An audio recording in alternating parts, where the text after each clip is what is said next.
مثلہم کمثل الذی استوقد نارا، ان کی مثال اس شخص کی سی مثال کے مانند ہے۔ مثال کہتے ہیں کسی چیز کے اندر کوئی مشابہت ہو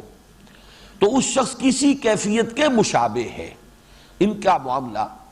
مثلہم کمثل الذی استوقد نارا، اور یہاں ذرا سمجھ لیجئے تشبیہ اور تمثیل میں ایک فرق ہے۔ تشبیہ ہوتی ہے مفرد، ایک شے کو دوسری شے سے تشبیہ دے دی جائے، یہ تشبیہ ہے۔ تشبیہ میں تو بہت زیادہ مطابقت ضروری ہے۔ تمثیل جو ہے وہ مرکب تشبیہ ہوتی ہے، ایک سچویشن کو دوسری سچویشن کے مشابہ سامنے رکھ دیا جائے، اس میں تمام اجزاء کی مطابقت جو ہے وہ لازم نہیں ہوتی، اس کا جو سم ٹوٹل ہے، اس کا جو مجموعی ایفیکٹ ہے وہ مشابہ ہو جانا چاہیے۔ جو مشبہ لہو ہے، جس کے لیے تشبیہ دی جا رہی ہے، اس کے ساتھ ایک بحیثیت مجموعی اس کی مشابہت قائم ہو جائے، بس۔ ضروری نہیں ہے کہ اس کے تمام اجزاء جو ہے اس سے ہر جز جو ہے مشبہ بہی اور مشبہ لہو کے تمام اجزاء ایک دوسرے کے ساتھ پوری طریقے سے کورسپونڈ کر رہے ہیں، یہ لازم نہیں ہے۔ تو تمثیل اور تشبیہ کے اس فرق کو ذہن میں رکھیے۔ ایک سچویشن بحیثیت مجموعی اس کا ایک تاثر سامنے آ رہا ہے، اور اس کے اندر مشابہت ہے ان کی جو باطنی کیفیت ہے اس کے ساتھ۔ مثلہم کمثل الذی استوقد نارا، ان کی مثال یا ان کی مشابہت اس شخص کسی کیفیت کے مشابہ ہے جس نے آگ روشن کی۔ وقود کہتے ہیں ایندھن کو، وقودھا الناس والحجارہ، یہ متعدد مرتبہ آیا ہے قرآن مجید میں۔ جہنم کے بارے میں کہا گیا اس کا ایندھن ہوں گے انسان بھی اور پتھر بھی۔ تو ایندھن کو طلب کرنا تاکہ اس سے آگ روشن کی جائے، آگ جلائی جائے، یہ ہے استیقاد، باب استفعال، وہ لفظ یہاں پر آیا ہے۔ مثلہم کمثل الذی استوقد نارا،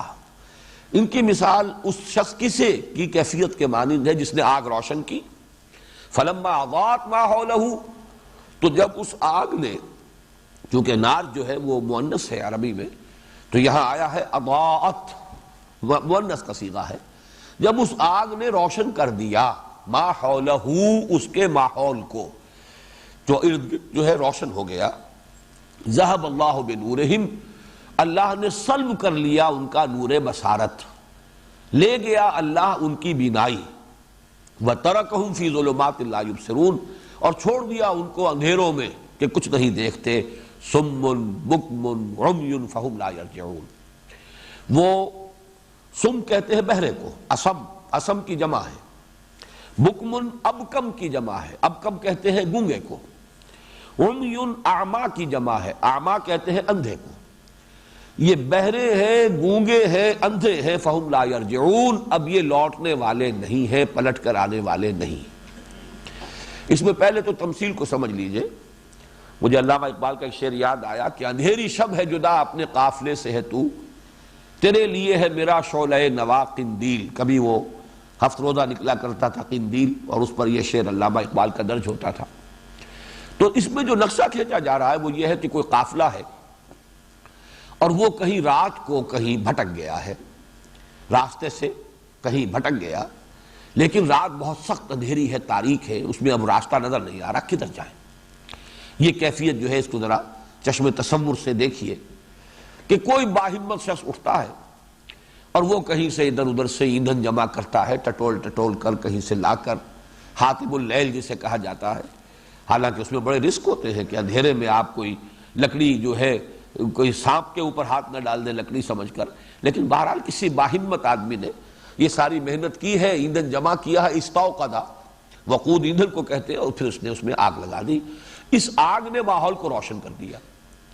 پہلے سب لوگ، ان کی بینائی سلامت تھی، باہر روشنی نہیں تھی، کچھ نہیں دیکھ پا رہے تھے۔ اب صورت تبدیل ہو گئی ہے کہ ماحول روشن ہو گیا ہے، لیکن اچانک حادثہ ہوتا ہے کہ کچھ لوگوں کی بینائی سلب ہو جاتی ہے، تو وہ تو جو کہ تو اندھیرے میں رہ گئے، انہیں کچھ نظر نہیں آ رہا۔ پہلے ماحول تاریک تھا، اپنی بصارت موجود تھی، لیکن نتیجہ یہ تھا کہ دیکھ نہیں پا رہے تھے۔ اب اگرچہ ماحول منور ہو گیا ہے، اپنی بصارت سلب ہو گئی، تو نتیجے میں تو وہی رہے، اندھے کے اندھے رہے کہ انہیں کچھ نظر نہیں آ رہا۔ ترکہم فی ظلمات لا یبصرون، انہیں چھوڑ دیا بھٹکنے کو ان کے انہی اندھیروں کے اندر کہ وہ کچھ نہیں دیکھ رہے، انہیں کچھ سجھائی نہیں دے رہا۔ اس میں ماحول وہ ہے در حقیقت حضور صلی اللہ علیہ وسلم کی بعثت سے قبل اندھیرا، قافلہ انسانی بھٹک رہا ہے. جیسا کہ میں نے اس سے پہلے بتایا آپ کو، بہت سے لوگ ایسے تھے کہ جو کسی درجے میں توحید تک بھی پہنچ گئے، آخرت اور معاد کا کوئی تصور بھی حاصل ہو گیا، لیکن کیا کرے اس کا کوئی تصور ان کے سامنے نہیں ہے. جیسے حضرت زید ابن عمرو ابن نفیل، جو حضرت سعید جو عشرہ مبشرہ میں سے ان کے والد ہیں، کعبے کے پردے پکڑ پکڑ کر کہتے تھے کہ اللہ صرف میں تجھے پوجنا چاہتا ہوں، لیکن کیسے پوجوں، کیا کروں، یہ نہیں مجھے معلوم. اس ماحول میں محمد الرسول اللہ صلی اللہ علیہ وسلم کا ظہور ہوا. آپ نے ماحول کو منور کر دیا. اب راستہ نظر آ رہا ہے، ماحول منور ہو چکا ہے، آفتاب رسالت طلوع ہو گیا. لیکن کچھ لوگوں کی بینائی سلب ہو گئی، حسد کی وجہ سے، بغض کی وجہ سے. احترقوا، وہ جل بھن کر اپنے غضب اور اپنے حسد کی وجہ سے کباب ہو گئے، ان کی بینائی سلب ہو گئی. لہذا وہ اب اندھیروں ہی کے اندر بھٹک رہے ہیں. اگرچہ آفتاب رسالت اس وقت نصف النہار پر چمک رہا ہے، لیکن ان کی اپنی بصارت چونکہ سلب ہو چکی ہے، اپنے حسد کی وجہ سے، اپنے تکبر کی وجہ سے، اپنی انانیت کی وجہ سے، اپنے جو بھی چودراہٹ ہے اور اپنی جو مسندیں ہیں ان کے تحفظ کے لیے. لہذا یہ اب بھٹکتے رہیں گے. صم بکم عمی فہم لا یرجعون، یہ تو اب گونگے بھی ہیں، بہرے بھی ہیں، اندھے بھی ہیں، لوٹنے والے نہیں. یہ جو دو آیات ہیں، ان میں میرے نزدیک تو رائے وہ قوی ہے کہ یہ تمثیل ہے انہی کفار کے بارے میں. ان الذین کفروا سواء علیہم انذرتہم ام لم تنذرہم لا یؤمنون ختم اللہ علی قلوبہم وعلی سمعہم وعلی ابصارہم غشاوہ. وہی تو تین چیزیں ہیں. دلوں پر اللہ نے مہر کر دی، کانوں پر مہر کر دی، آنکھوں پر پردے پڑ چکے ہیں. اور اب یہ تو سواء علیہم انذرتہم ام لم تنذرہم لا یؤمنون، ان کی یہ کیفیت. وہی فرمایا لا یرجعون، اب یہ لوٹنے والے نہیں. تو یا تو یہ اس کفر صریح کے لیے تمثیل ہے، یا پھر یہ کہ یہ نفاق کی بھی اس آخری حد کو جو پہنچ گیا ہو، جو میں نے چوتھی منزل جو بیان کی ہے، یا تیسری منزل، نفاق کی تیسری منزل. لیکن یہ کہ اگر ضعف ایمان کا جو وہ مرض ہے اس کو بھی شامل کر لیں، اس لیے کہ سٹارٹنگ پوائنٹ تو وہی ہے. جیسے کہ آج کل بھی آپ کو معلوم ہو، انسان کسی وجہ سے کمزور اگر ہو گیا ہو، ریزسٹنس اس کی کم ہو گئی ہو، تو ہر طرح کے جراثیم اس پر حملہ آور ہو جائیں گے. نفاق کے جراثیم حملہ آور نہیں ہو سکتے جب تک کہ ایمان میں ضعف نہ آ گیا. ایمان اگر قوی ہے تو نفاق تو نقیص ہے، اس کا کیسے قریب آئے گا، وہ تو اس کے قریب پھٹک نہیں سکتا. ضعف ایمان کی جب کیفیت ہوتی ہے، فزیکل ویکنس ہے، ریزسٹنس کم ہو گئی ہے، تو جراثیم حملہ آور ہوتے ہیں. اسی طریقے سے جب ضعف ایمان کی کیفیت ہوتی ہے، اب نفاق کے حملہ آور ہونے کا امکان ہے. اگر اس کو شامل کریں تو 4 سٹیجز ہو گئی. تو جو فائنل سٹیج ہے کہ جو پوائنٹ آف نو ریٹرن ہے، چاہے وہ کھلم کھلا کفر کا نہیں اقرار کر رہا، ارتداد کا اعلان نہیں کر رہا، وہ ہے اپنے آپ کو رکھ رہا ہے، شامل کر رہا ہے مسلمانوں میں، لیکن حقیقت کے اعتبار سے وہ کفر کے اس درجے کو پہنچ چکا ہے، پوائنٹ آف نو ریٹرن کو، کہ جس کے لیے پہلے الفاظ آئے ختم اللہ علی قلوبہم وعلی سمعہم وعلی ابصارہم غشاوہ، اور یہاں آئے صم بکم عمی فہم لا یرجعون. یہ ایک تمثیل ہے جو دونوں کے لیے، اور میرے نزدیک زیادہ صحیح بات یہی ہے کہ یہ ان کفار کے لیے تمثیل ہے. اب دوسری تمثیل دیکھیے، او کصیب من السماء فیہ ظلمات ورعد وبرق، یا جیسے زوردار میہ، بارش، موسلادھار بارش برس رہی ہو بلندی سے، آسمان سے. سما جو ہے اس کا مادہ ہے سین میم واو، سمف، اور وہ بلندی کے لیے کہتے ہیں صاحب سمف. یہ عرب میں کہا جاتا ہے عالی جناب، جن کا رتبہ بڑا بلند ہے، عالی مرتبت. تو یہ علو کے لیے، بلندی کے لیے یہ لفظ ہے. تو سما، اب یہ کہ وہ 7 آسمان کیا ہیں، ان کی حقیقت کیا ہے، یہاں پہ اس سے کوئی بحث نہیں ہے. بارش برستی ہے اوپر سے، زوردار بلندی سے پانی جو ہے وہ چھاجوں میں برس رہا ہے. سیب کا لفظ اصل میں تو آتا ہے ایسے بادلوں کے لیے جن میں بہت پانی ہو، بھرپور، جن کے اندر پانی اور بارش کی صلاحیت موجود ہے. لیکن یہ کہ اس کو پھر اس کا اطلاق ہو جاتا ہے مجازن بارش پر بھی. او کصیب من السماء فیہ ظلمات ورعد وبرق، یا جیسے بارش ہو رہی ہو آسمان سے یا بلندی سے،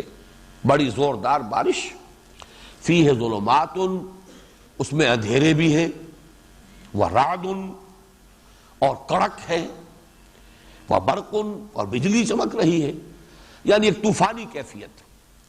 یہاں بھی یوں سمجھیے کہ ایک قافلہ ہے کہ جو کسی اندھیری شب میں ایک طوفان میں گھر گیا ہے، بارش ہے زوردار اور کڑک ہے،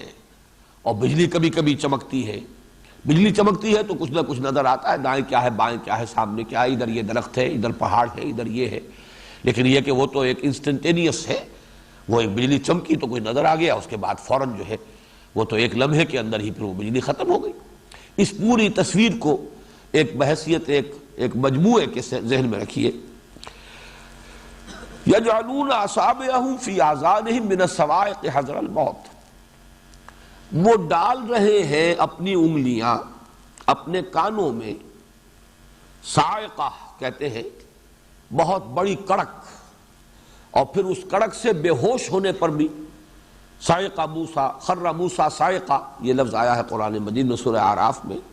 تو کسی بڑے کڑک کی وجہ سے، آواز کی وجہ سے انسان بے ہوش ہو جائے، اس کے لیے بھی بے ہوشی کے لیے بھی یہ لفظ موجود ہے۔ تو من الصواعق، وہ جو کڑک اور گرج ہے، اس سے حذر الموت، موت کے خوف سے، یعنی کڑک اور آواز جو ہے، جیسا کہ آپ کو معلوم ہے کہ قیامت کے لیے بھی سورہ اسرافیل ہے جس کی وجہ سے کہ قیامت آئے گی، وہ آواز ہی ہے در حقیقت، کھڑکھڑانے والی آواز، القارعہ مالقارعہ وما ادراک مالقارعہ، اور وہ آواز ہی ہے کہ جو ہلاکت کا ذریعہ بنے گی۔ تو ان کڑاکوں کی وجہ سے، کڑکوں کی وجہ سے جان کا جو خوف ان کو لاحق ہو گیا، اس کی وجہ سے اپنے کانوں کے اندر انگلیاں ٹھوسے ہوئے ہیں۔ واللہ محیط بالکافرین، حالانکہ اللہ تعالیٰ تو ان کافروں کا احاطہ کیے ہوئے ہیں، اللہ تعالیٰ کی پکڑ سے تو نکلنے والا کوئی ہے نہیں، اگر موت کا وقت آ ہی گیا ہے تو وہ تو آ ہی جائے گی، چاہے آپ نے کانوں میں کتنی ہی انگلیاں ٹھوس لی ہوں۔ یہ ایک جملہ معترضہ ہے کہ یہ بھی در حقیقت ایک بزدلی کی سی کیفیت ہے، وہ ذوف ارادہ، اسی کی ایک کیفیت یہ ہے کہ ان کا نقشہ کھینچا جا رہا ہے کہ جیسے کانوں میں انگلیاں ٹھوسے ہوئے، خوف سے تھر تھر کانپ رہے ہیں۔ اب آ رہا ہے اصل میں، یکاد البرق یخطف ابصارہم، قریب ہے کہ بجلی کی جو چمک ہے وہ اچک لے جائے ان کی بصارت کو، قریب ہے، لیکن یہ کہ ایسا ابھی ہوا نہیں ہے۔ یکاد البرق یخطف ابصارہم، یہ وہ درمیانی سٹیج کی بات ہو رہی ہے، جبکہ ابھی بینائی سلب نہیں ہوئی۔ ویسے یہ کہ اللہ چاہے تو ان کی بینائی سلب کر لے، وہ آگے آ جائے گا، لیکن اس وقت تک جو کیفیت ان کی ہے وہ یہ ہے کہ بینائی سلب نہیں ہوئی ہے۔ یکاد البرق یخطف ابصارہم، قریب ہے کہ بجلی ان کی بینائی کو اچک لے جائے۔ کلما اضاء لہم مشوا فیہ، جب جب اس کے لیے، ان کے لیے وہ روشنی کر دیتی ہے، اس بجلی کی وجہ سے، برق کی وجہ سے روشنی ہوتی ہے، مشوا فیہ، اس میں کچھ چل لیتے ہیں، کچھ چل پھر لیتے ہیں، کچھ آگے بڑھ لیتے ہیں، کچھ حرکت ہو جاتی ہے۔ وَإِذَا أَظْلَمَ عَلَيْهِمْ قَامُوا، اور جب پھر تاریکی ہو جاتی ہے ان پر تو کھڑے کے کھڑے رہ جاتے ہیں، ٹھٹک کر کھڑے ہو کر رہ جاتے ہیں۔ وَلَوْ شَاءَ اللَّهُ لَذَهَبَ بِسَمْعِهِمْ وَأَبْصَارِهِمْ، اور اگر اللہ چاہتا، اگر اللہ چاہے تو لے جائے، سلب کر لے ان کی بھی بصارت کو بھی اور سماعت کو بھی۔ ان اللہ علی کل شیء قدیر، یقیناً اللہ ہر چیز پر قادر ہے، یعنی اللہ قادر ہے، لیکن اللہ کی سنت یہ نہیں ہے۔ جو اس کیفیت میں مبتلا رہنا چاہتے ہیں، نیمے دروں نیمے بروں، اس تمثیل کے اندر آپ نے دیکھا کہ نقشہ کھینچا گیا ہے وہ کچھ کمزور، کم ہمت، بزدل، ضعف ارادہ کے مریض، ان کا نقشہ کھینچا گیا ہے۔ اور جیسا کہ میں نے ابھی عرض کیا اور مولانا مودودی کا حوالہ دیا کہ یہ جو حرکت ہے، تحریک ہے، دعوت ہے، بالخصوص انقلابی دعوت، جیسا کہ میں کل عرض کر چکا ہوں، اس میں قدم قدم پر امتحان ہے، آزمائش ہے، ابتلا ہے، جان و مال کھپانے کا مطالبہ ہو رہا ہے۔ آؤ میدان میں نکلو، اللہ کی راہ میں نکلو، قربانیاں دو، اپنا وقت صرف کرو، اور ٹائم از منی، وقت ہی دولت ہے۔ جب آدمی سے وقت کا تقاضا کیا جاتا ہے تو وہ بھی گرا گزرتا ہے، شاق گزرتا ہے۔ گھریلو معاملات ہیں، اہل و عیال پر جو توجہ ہو سکتی تھی جس وقت میں، وہی وقت اگر اس دعوت اور تحریک کے لیے انسان لگا رہا ہے تو گھر میں بھی ایک بے چینی اور ایک طرح کے شکوہ اور شکایت کی کیفیت پیدا ہوتی ہے۔ وہ ایک اور امتحان ہے کہ جس سے انسان گویا کہ اپنے گھر کے اندر دوچار ہے۔ یہ سارے مسائل ہیں۔ اب ایک کیفیت تو وہی جس کو بار بار میں نے اسی فارسی کے الفاظ سے تعبیر کیا کہ ہر چہ باد آباد ماں کشتی دراب انداختے، یکسو ہو کر انسان چل رہا ہے، کسی شے کا خوف نہیں، کسی چیز کا ڈر نہیں، جو ہونا ہے ہو، ناراض ہوتا ہے کوئی ہو جائے، کسی سے کٹنا پڑتا ہے کٹ جائیں گے، تکلیف آتی ہے جھیلیں گے، صبر اور مصابرت۔ اور اس میں بھی یہ نوٹ کر لیجئے کہ انسان ایک دفعہ اس کا ارادہ کر لے اور عزم مصمم کر لے تو اللہ تعالیٰ آسانیاں پیدا کر دیتا ہے۔ پھر وہی چیزیں جو شروع میں نظر آتی ہیں کہ پہاڑ کی طرح کی مشکلات ہیں، رفتہ رفتہ محسوس ہونے لگتا ہے کہ نہیں ایسی کوئی بڑی بات نہیں تھی۔ جب آدمی وہاں سے گزر آتا ہے تو محسوس کرتا ہے کہ کوئی بڑی بات نہیں تھی، اللہ نے مدد کی ہے، تیسیر اسی کو کہتے ہیں، فَسَنُيَسِّرُهُ لِلْيُسْرَىٰ، تو ہم اس کے لیے آسانیاں پیدا کرتے چلے جائیں گے۔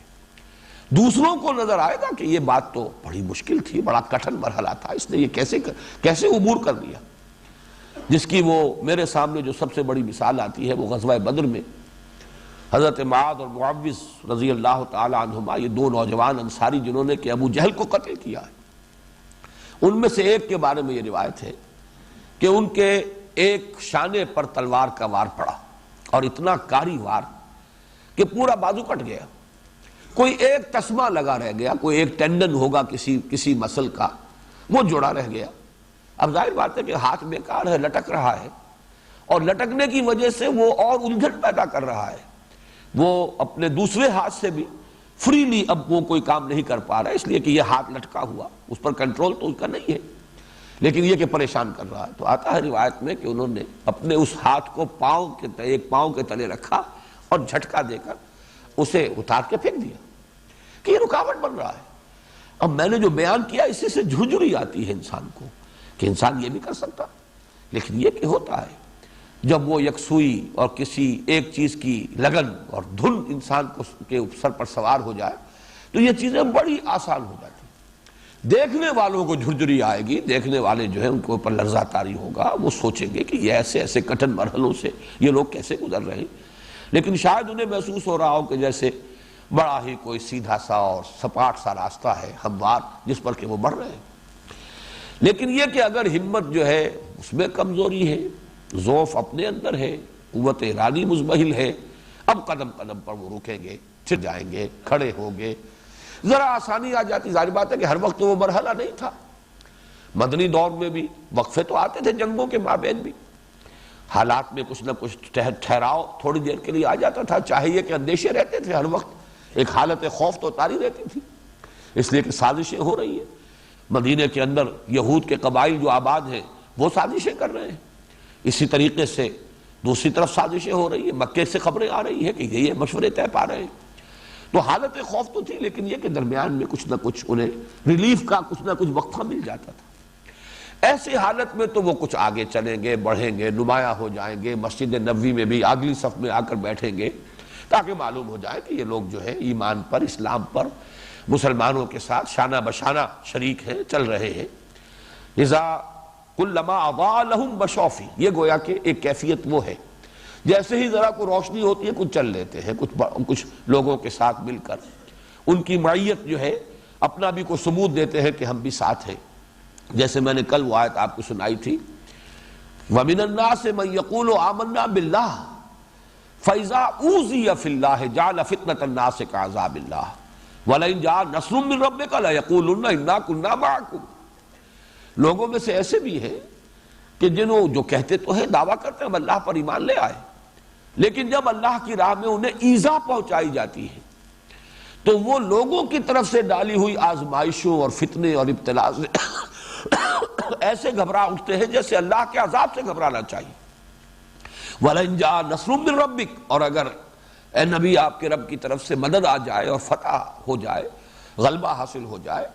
تو پھر یہ آ کھڑے ہوں گے، شامل ہوں گے، لَيَقُولُنَّ إِنَّا كُنَّا مَعَكُمْ، کہ ہم بھی آپ کے ساتھ ہی تھے۔ أَوَلَيْسَ اللَّهُ بِأَعْلَمَ بِمَا فِي صُدُورِ الْعَالَمِينَ، تو کیا اللہ خوب واقف نہیں ہے اس سے کہ جو لوگوں کے سینوں کے اندر ہے، ان کی کیفیات سے اللہ واقف نہیں؟ وَلَيَعْلَمَنَّ اللَّهُ الَّذِينَ آمَنُوا وَلَيَعْلَمَنَّ الْمُنَافِقِينَ، اور اللہ تعالیٰ تو کھول کر واضح کر دے گا، دودھ کا دودھ پانی کا پانی جدا کر دے گا، واضح ہو جائے گا کون واقعی مومن ہے اور کون منافق ہے۔ وہ نفاق جو ہے، اب اس کی یہ کیفیت جس کے لیے میں نے کل دوسری آیت بھی آپ کو سنائی سورہ حج کی، وَمِنَ النَّاسِ مَن يَعْبُدُ اللَّهَ عَلَى حَرْفٍ، لوگوں میں سے کچھ ایسے بھی ہیں کہ جو اللہ کی بندگی تو کرنا چاہتے ہیں کہ کنارے کنارے، مجدار میں کودنے کو تیار نہیں ہے، اس لیے کہ وہ فطرت جو میں نے عرض کیا ہے، فطرت محسوس کرتی ہے کشش کے بات صحیح ہے، تسلیم کرو، آؤ شامل ہو جاؤ، اچھے لوگ ہیں، اچھا قافلہ ہے، شریک ہو جاؤ، لیکن جیسے کہ فرمایا وَمِنَ النَّاسِ مَن يَعْبُدُ اللَّهَ عَلَى حَرْفٍ فَإِنْ أَصَابَهُ خَيْرٌ اطْمَأَنَّ بِهِ، اگر خیر ملے، خیریت ہو، مطمئن ہے، ٹھیک ہے، چل رہے ہیں، صرف نماز روزے ہی کی بات ہے نا، نماز کے لیے کھڑے ہوتے تھے تو کسل تو ہوتا تھا، لیکن بہرحال کوئی ایسی قربانی والی بات تو نہیں ہے، کوئی ایسی مشکل تو نہیں ہے، جان اور مال پر کوئی آنچ تو نہیں آتی، تھوڑی سی یہ کہ مشقت ہی ہے، تو کسالہ جو کھڑے ہوتے تھے نماز کے لیے لیکن شریک ہو جاتے تھے۔ اور جیسا کہ میں نے بارہا عرض کیا ہے، عبداللہ ابن ابی تو اہتمام کر کے جب حضور خطبہ دینے کے لیے کھڑے ہوتے تھے تو پہلے وہ کھڑا ہوتا تھا اپنی چودراہٹ کے مظاہرے کے لیے کہ میں یہاں کا سردار ہوں۔ وہی ہے کہ جس نے کہا تھا حضور سے جب مدینے آپ تشریف لائے ہجرت فرما کر کہ میرے گھر میں چلیے، وہاں قیام پذیر ہو، اس لیے کہ مدینے میں سب سے بڑا گھر، سب سے آرام دہ گھر میرا ہے۔